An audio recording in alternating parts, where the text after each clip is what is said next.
parking's been an issue in our downtown area for years, for decades. We recently had a ad hoc committee, a parking committee, take a look at downtown parking and give some of those recommendations, which we've implemented some of those. But truthfully, we need more parking in the downtown area, whether that's a parking deck or some other means. But for me, I think it's a parking deck. So are y'all planning on creating another parking deck? I think so. At least we're going to do the due diligence behind that study and think about that. Our current parking deck, it was built to add a couple of floors. I'm not sure that that's really feasible for the cost, or just building another.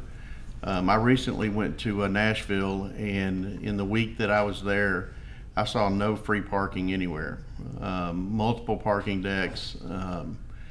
Some of those were subterranean. So we're looking at really all of those aspects.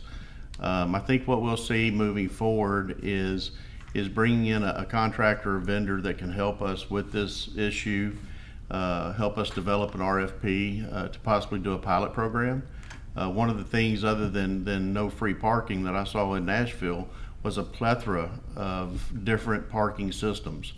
And they were numerous, whether it was license plate readers on the inbound and outbound, and an app that you would go to pay, or those that like Park Mobile, where you just pay from an app.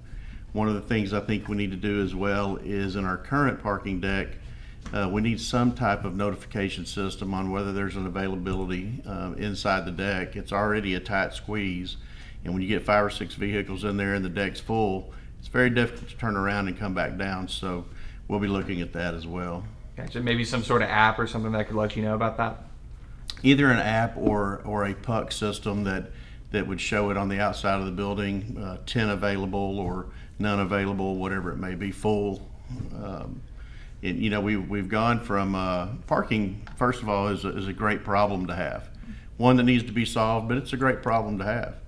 We've got a lot of communities that would love to have a parking issue. But years ago I would always hear that nobody knows where the parking deck is, nobody uses the parking deck, and now that thing's full just about every day. Of course, there's other things that we would have to consider. We have a lot of employees that work in the downtown area. Is there going to be any kind of a caveat for those employees? And all of that will come as we start looking at what it's going to take to potentially build another deck.